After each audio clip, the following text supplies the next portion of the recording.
If your cruise stops in Key West, you may want to partake in one of the most popular activities, having a few cocktails in the local bars. In this video, I'm going to give you my pick of the ones you should visit. And bonus, these are all just a short walking distance from the port. If that sounds interesting, please keep watching.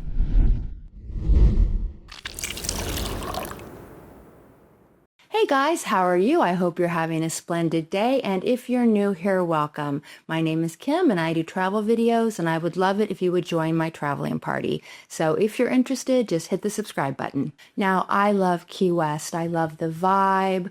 I love the look of it. I love the excitement in the air. It's just a really fun place. I've been there many, many times, and I've never had a bad time in Key West. Now, if you're also familiar with Key West, these recommendations might not be new, but I'm going to give some fun historical facts about a couple of the spots, and one of the places in particular is really fascinating. It has a really fascinating history. But if you've never visited this beautiful location, I'm going to give you some great recommendations on a self-guided pub crawl. Usually when a cruise ship stops in Key West, it's for about 6 hours or so not a lot of time. This video will hopefully help you know where to go if you want to get a little cocktailed and see some legendary Key West watering holes. With that being said, let's dive in.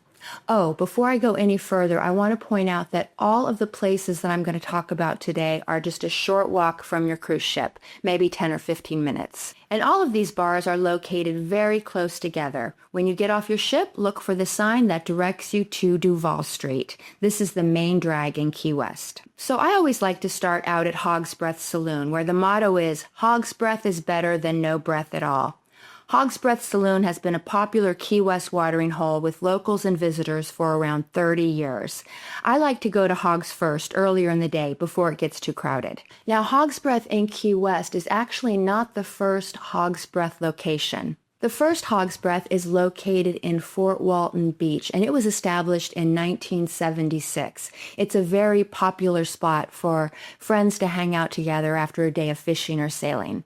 In 1988, the owner decided to look for another location that was known for water sports and fishing. Key West was a natural choice.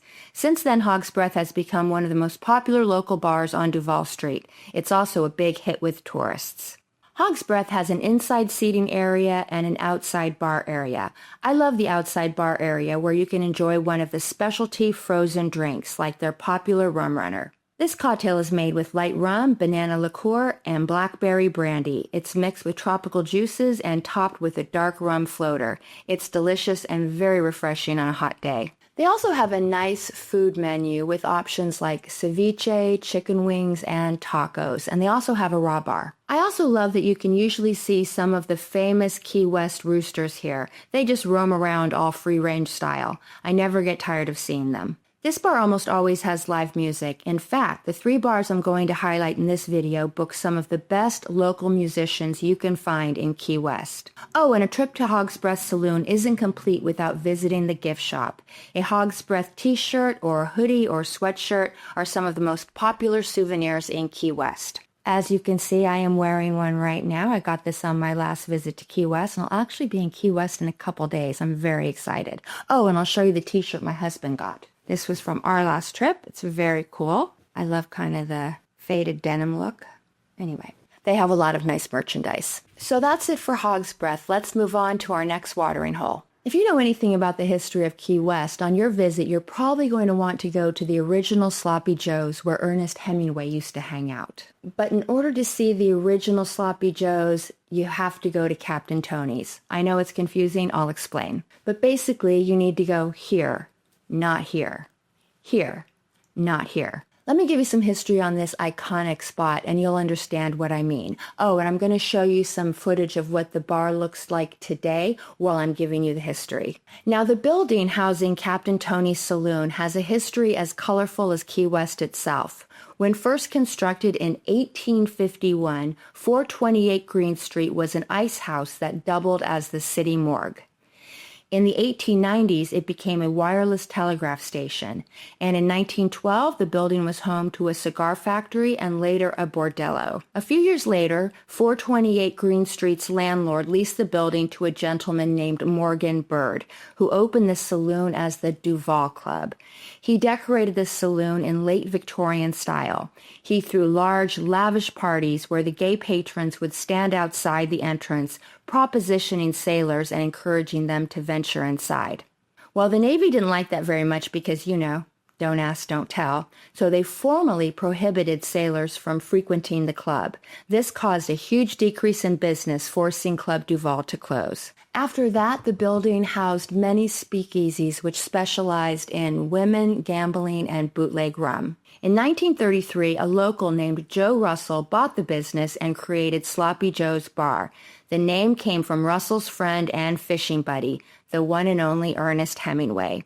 428 Green Street was where Ernest Hemingway spent most of his evenings between 1933 and 1937. In 1938, when the building's landlord raised the rent $1 per week, Russell and his customers picked up the entire bar and moved everything in the middle of the night to Sloppy Joe's current location at 201 Duval Street. A fun footnote, but Ernest Hemingway was so upset when they moved the bar from its original location that he decided to take one of the urinals home with him. And he said, "That's where all my money's gone anyway." And you can still see that urinal in Ernest Hemingway's garden at his home in Key West, which is fabulous. If you want to tour it, I highly recommend. The bar at 428 Green then went through several owners until 1958 when Captain Tony, a local charter boat captain, purchased the bar and renamed it Captain Tony's Saloon.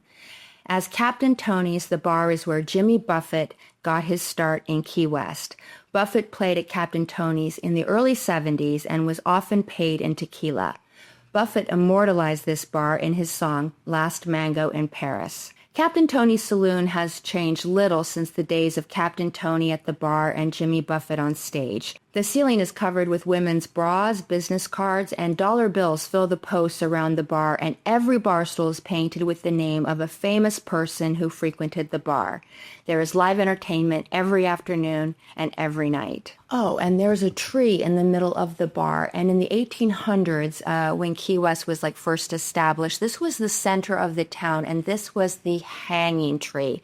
And it is reported that at least 17 people were hung from this tree, including a woman who allegedly killed her husband and child. And it's said that the ghost of this woman still haunts Captain Tony's location, searching for her child. In my opinion, Captain Tony's is just a Key West institution and a must-visit for tourists. As one customer said, "A seat at the bar and a couple of pirate punches is a great way to pass a hot Key West afternoon."